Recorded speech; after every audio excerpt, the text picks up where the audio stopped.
It's Wednesday, April the 13th, 2022. I'm James Brierton in Charlotte. An all-new edition of the Carolina Weather Group coming your way in just moments.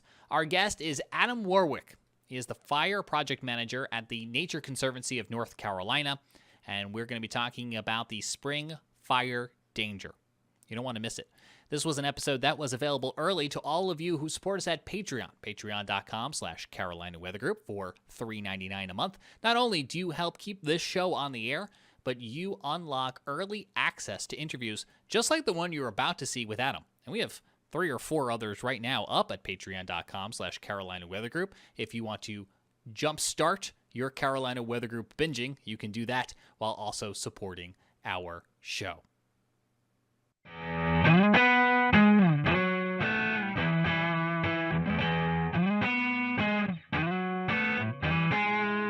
Good evening, everyone. Welcome to the Carolina Weather Group. We're happy to have you this evening. We have our guest with us tonight, Mr. Adam Warwick. He is from Hendersonville, North Carolina, and he is with Southern Blue Ridge Conservatory with the state of North Carolina and the Stewardship Manager in the Southern Blue Ridge area. And tonight, we're going to be talking about the Appalachian Mountains and just the overall fire season and fire danger that we deal with here in the Appalachians, not only in Western North Carolina, but even the northern parts of South Carolina with the Appalachian Mountains being in that area, and kind of what makes Western North Carolina, upstate South Carolina, really an area that we could see a lot of wildfires develop, especially in our dry seasons that we've been dealing with here over the last year or so in the Carolinas. Thankfully, we're starting to get the rain to return, but there over the last winter, we definitely saw some wildfires breaking out even outside of the mountains, even in the Pilot Mountain area and places like that. So we're going to kind of talk about Appalachian fire weather tonight, and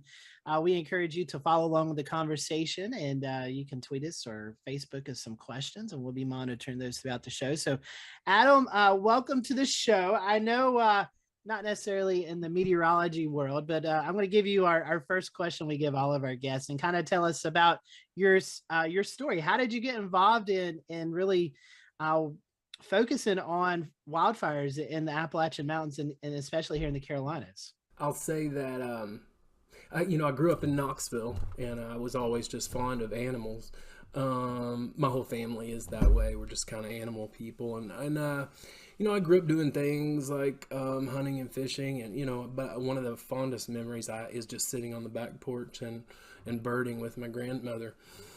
So grew up in Knoxville, went over to UT and studied zoology, and then got a little job in New England for a little bit, and then I went to graduate school out at the University of Missouri and studied fisheries and wildlife. And when I got done with that, I think your all's field might be the same way, but you kind of go where the jobs are versus like maybe in the medical field where you can pretty much maybe get a job in any town. And that took me to North Florida. So Florida is, of course, lightning capital of the United States, and so it's a lot of a lightning-driven fire regime. It's a very fiery place. So, as much as California is prone to burn, Florida is just as prone to burn. It's been that way for thousands of years, and and so I didn't have a choice. But going into the wildlife field, fire is an important management tool. It's the most economical tool you can use to restore and manipulate animal habitat. And in fact, a lot of the species, grassland birds especially, reptile species and pollinators are declining as a result in part of fire exclusion because of the way that in the absence of fire, the flowers and the plants, the grasses that you have in your garden, the pollinator type plants, herbaceous plants, get outcompeted by shrubs and trees, which is the case in most areas, and that leads to absence of habitat for grassland birds, and so among other species. So So in Florida, it's necessary to manage for wildlife habitat, and also it reduces hazardous fuels. So all that's just to say, if you work in Florida doing wildlife, you got to know how to burn. So I was there for 9 years, and then I saw this job with the Nature Conservancy come up, and in Asheville, North Carolina. I was like, how good, how much better can it get than that?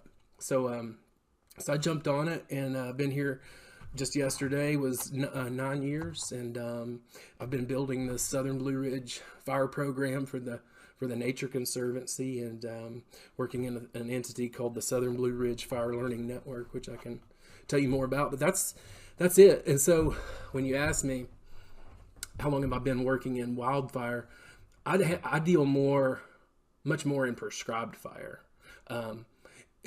Collectively, I think we tend to use the term nowadays as wildland fire, which kind of captures both, because ultimately fire is fire. So so that's kind of how I got into it. I came into it from the ecology side of things.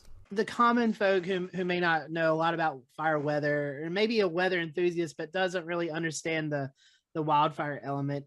Talk to us about what those conditions are like. Like what is something that, as you see, that really concerns you about wildfires? Like I know obviously drought conditions, but what are those factors that we need to watch for to kind of see this fire development growth on those?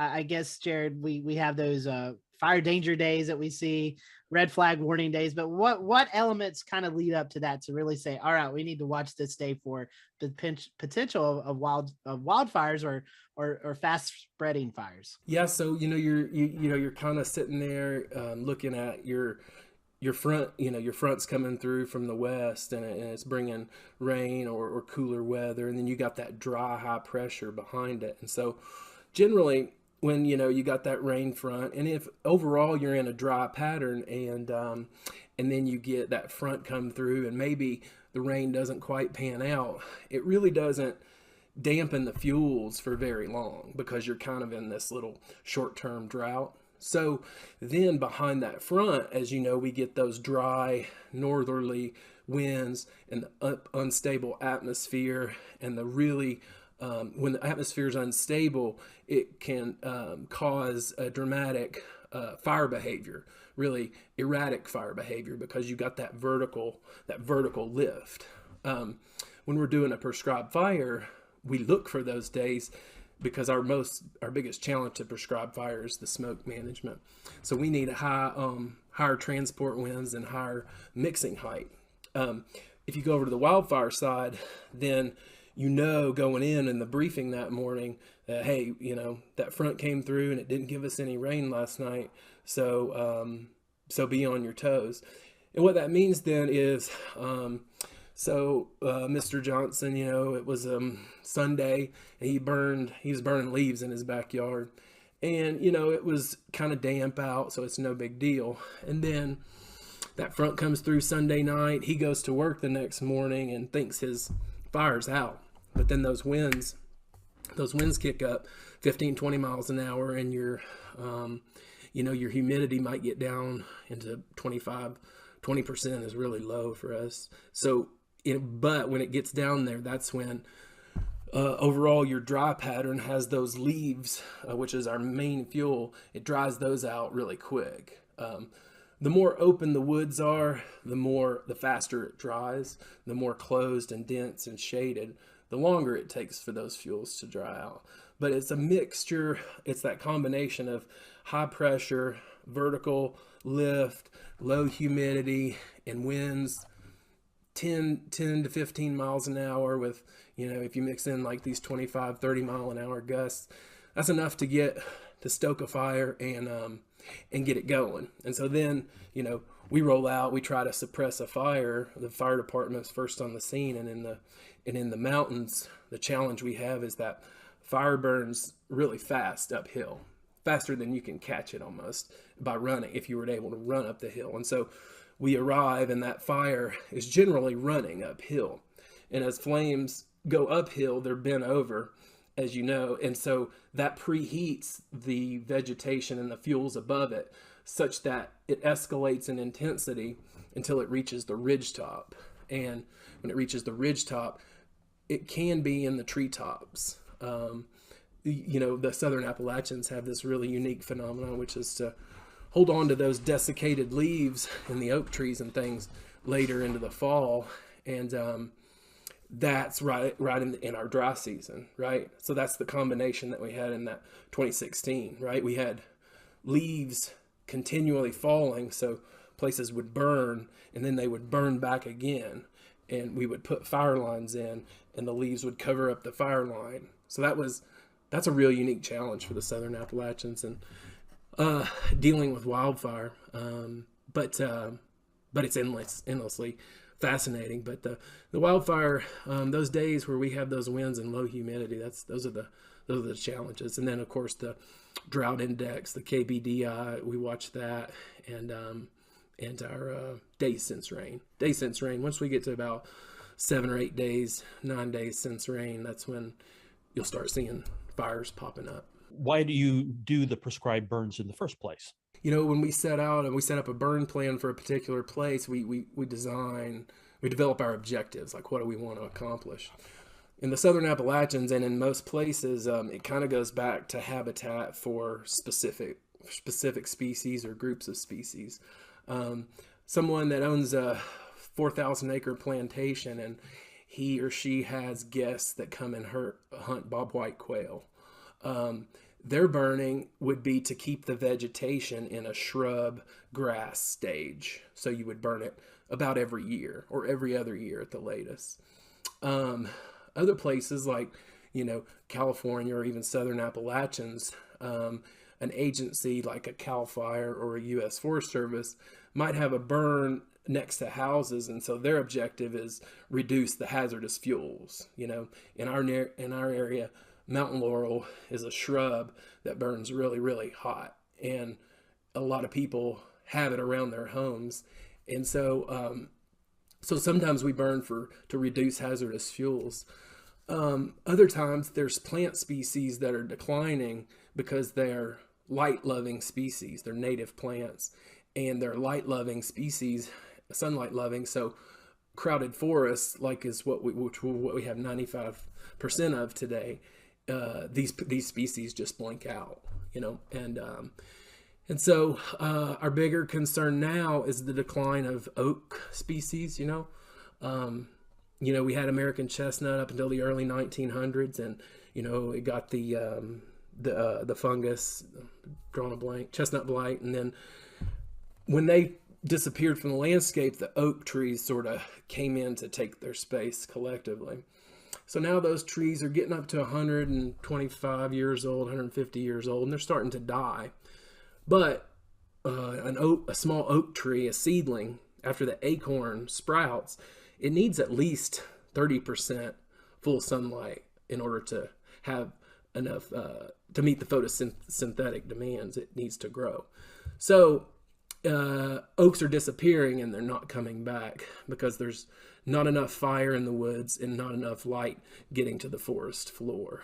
So we have that challenge with southern yellow pines too, like shortleaf pine, and down in other parts, down towards Charleston, the issue is with longleaf pine, which is even more fire adapted. So there's a whole host of reasons, and we're learning more and more about it. Interestingly, and I don't know how much you guys know about different tree species, but if you don't burn a poplar is a real fire sensitive species. It's easily killed. It's got real thin bark. In the absence of fire, it can outcompete an oak or a pine tree and it can grow up into the space before the oak gets a chance. It's like a tortoise and a hare, right? The oak, the acorn sprouts, and then it puts a lot of its energy into growing a deep taproot because they tend to grow in areas that are kind of dry and a little more harsh and growing environment. So when it does that, when it puts all those resources into the roots and then it gets burned, it's able to sprout back stronger and stronger every time. So eventually, with fire as a part of the landscape, the oak can outcompete the poplar because the poplar gets killed back each time you burn it. And so I draw that comparison just because there's new research that shows that how much more water a poplar uses evapotranspiration wise than an oak. An oak is a much more conservative water user. Well, how does that reconcile with how fast our region is growing and the water quantity demand? Can we burn to provide more water? Is the take home. That's kind of what some of our research is going into now. So a lot of different reasons to burn. What weather conditions and other conditions too, not just weather conditions, but the time of year, maybe particular mating season you're trying to avoid.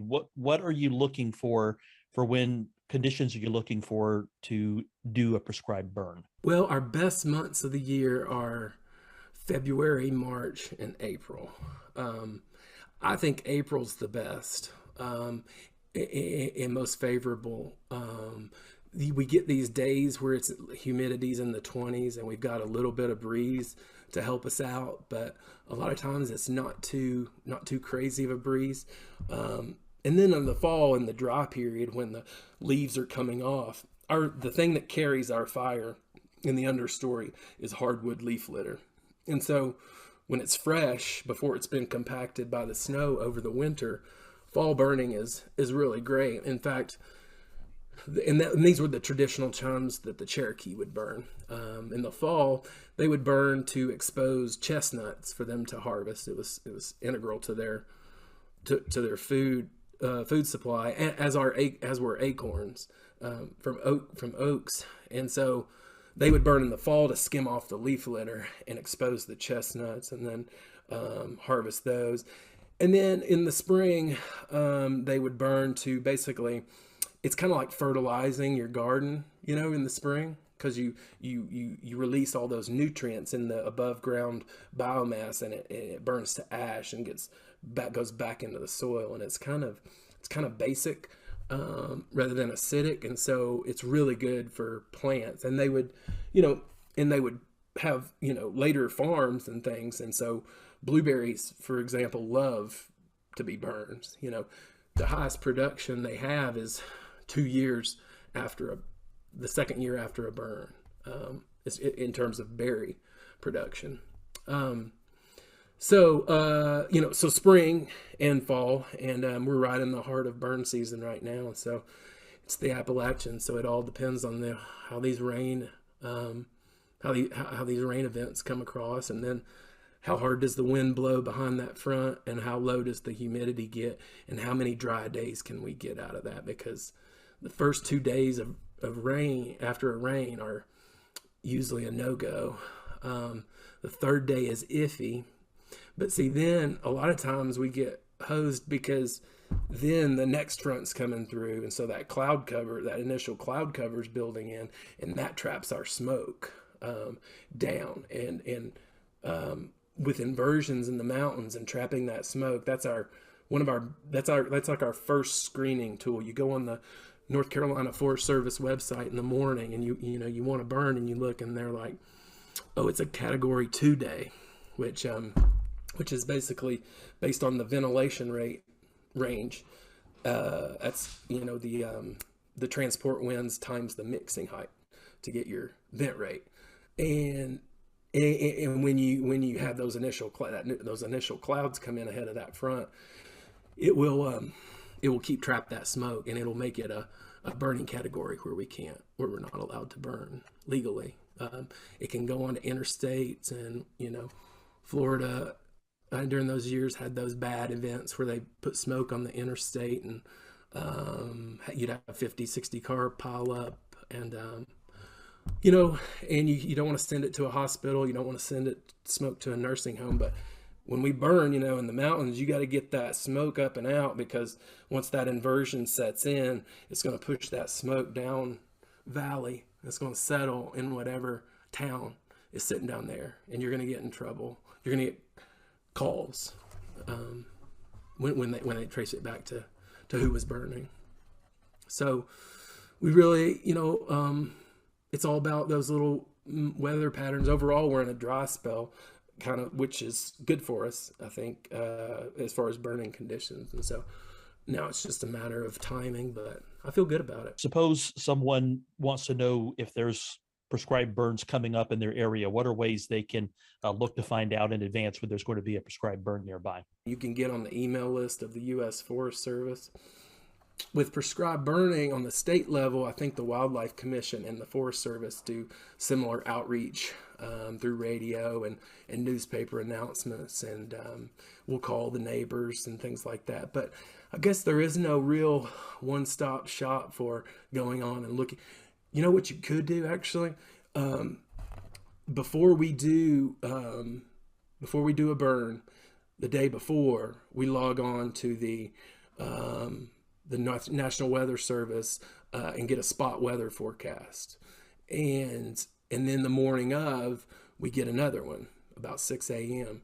So there's a page that there's a button you can click on that says monitor, and it's real simple. It's a map. You can scroll around and you can zoom into your area, and then you could see everybody that requested a spot forecast for a prescribed burn that day. What are you all using?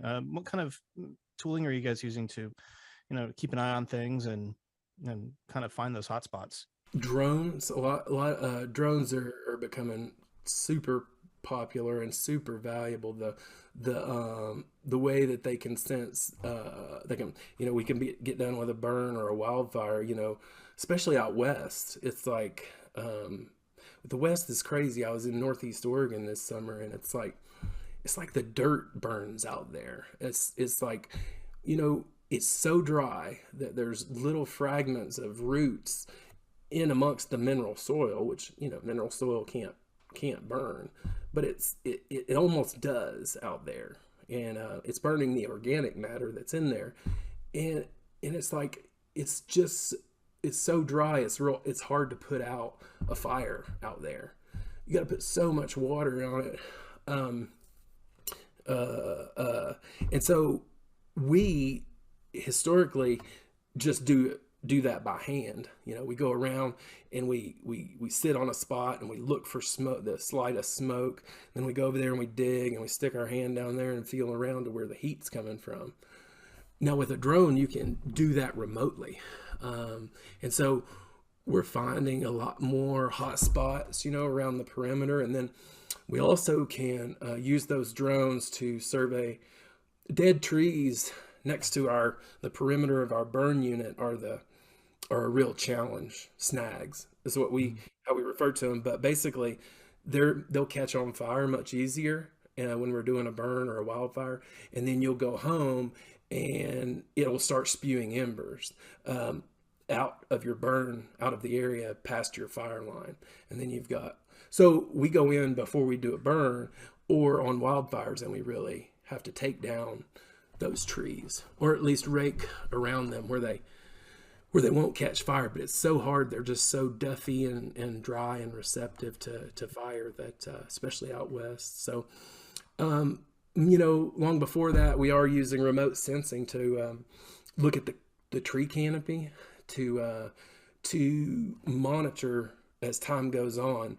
Are we having our intended effect, which is to thin the overstory, create better understory light conditions? And with LiDAR, we can also tell if we're having an impact on the shrub layer as well, which we're trying to do. We're trying to knock back some of the hardwoods and open the space up for better pollinator and ground nesting bird habitat and habitat for reptiles and small mammals as well. Adam, I have one more question for you. You kind of mentioned it a little bit earlier. And people see these prescribed burns and they see fires in general. And obviously they can, at least the wildfires can create a lot of devastation like we've seen out in California and Colorado and back here in 2016 over in Pigeon Forge, Gatlinburg area. But fire also helps the mountains and the forest and stuff recover. So before we close up, can you tell us a little bit about why fire is good in some of these locations and really what it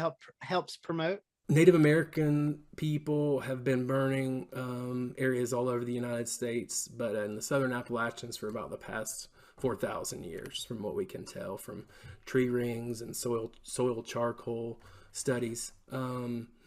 And, and then right at 100 years ago with the big fire of 1910 is when the U.S. Forest Service was created. And it was created in large part to stop all forest fires from destroying the timber that our country needed to build our infrastructure, right?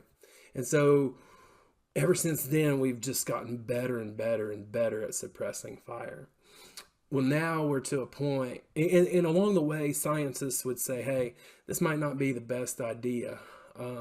It always got pushed aside in favor of the timber industry. But now that timber there's not the demand for that anymore as much. It's more about people living next to the national forests. North Carolina has more of that than any other state in the country. So it's a tradition, and species, wildlife and plant species have co-evolved with native people, indigenous people, and fire. And then we've pulled that out of this ecosystem for 100 years, and we're starting to see the ramifications of that. I talked about grassland bird decline. Burning makes better bat habitat, believe it or not. It's better for pollinators. Turkeys, a turkey hen, the grass, it needs to be about 3 feet high, mix of grass and shrubs, because she wants to sit on that nest and she wants to be able to stand up and see a fox or a coyote or something coming and then sit back down. Tell me how much of that you see walking around in the woods here. Not a lot. Deer, the deer are called a concentrate selector. So they don't just browse every kind of plant there is. They go for the most nutritious parts of every plant. They take a little bit of every plant. And so the most nutrition is in the freshest growth, which typically comes after a fire, right? The plants resprout and it's that soft, lush stuff. That's what they want. When it turns rank and leathery, it loses the digestibility and the nutrition. And so they leave it alone. So whether you're managing for deer, songbirds, bats, whatever, this is a proven tool that everyone can use to promote species that we want, that are desirable. Native people used it for food and medicine, to promote food and medicine plants. And so I want to bring back that fire culture of the Southern Appalachians that's been missing, and we're doing it, and it's really awesome to see, and it's neat to see your work improve the habitat. The most gratifying thing, of course, is when you see these pine warblers or prairie warblers or things move back in. That's really gratifying as well. So it's, and on a personal level, I think, I say this and it sounds funny, but I think everybody would get along better if they burned together. I think getting out in the woods and lighting the woods on fire and using this stewardship tool to care for the land and doing it with a group of friends and having fun and strategizing about the best way to do it, where it's an art form. I think it has a lot of cultural and sociological value to get out. We're so disconnected from each other. We're more connected, but at the same time, it's not the same as people were connected 200 years ago when they didn't have all of these other things. So I think that, and it's easy for people to be ugly to each other on Facebook or online, and argue. But, the studies have shown that when you sit down with people aren't as ugly to each other when they have to do it face to face. Right. And so I think it's about community and camaraderie. And that's kind of what my fire crew is about. And it's about community taking back ownership of the fire. For too long, it's been as if the federal and state government own fire, but nobody owns it. Fire is its own entity, and it's a tool we can harness for good reasons. And we know that because native people did it for thousands of years. So in our own way, with all the challenges with smoke management that we have, we want to bring that culture back, and maybe in doing so, we improve friendships and relationships, and that's my vision anyway. Adam, thank you so much for joining us tonight and really going in depth about this as we enter that prescribed burning season here. As we get into springtime, these will be great assets to look back on. So if you have a social media or a website or anything like that you'd like to promote, we'd love to give you the opportunity to do that. It's an easy website. It's sbrfln.com, as in Southern Blue Ridge Fire Learning Network.com. And on there, you'll find several tabs, but under the resources tabs, you'll find a couple of books that I recently wrote, the Fire Manager's Guide and another little book about wildlife. And I wrote those for people to understand, like we have this, like you guys have probably seen the need for this in your field, but basically you have, we can read the science and we can geek out on journal articles, but you have to translate that for people that don't speak that science. So that's what I try to do with these books is make it readable. So I would let my mom have it, and if she can understand it, I knew I was in the ballpark. Thank you all for watching. Adam, thank you for joining us, and we'll see you back here on the Carolina Weather Group real soon.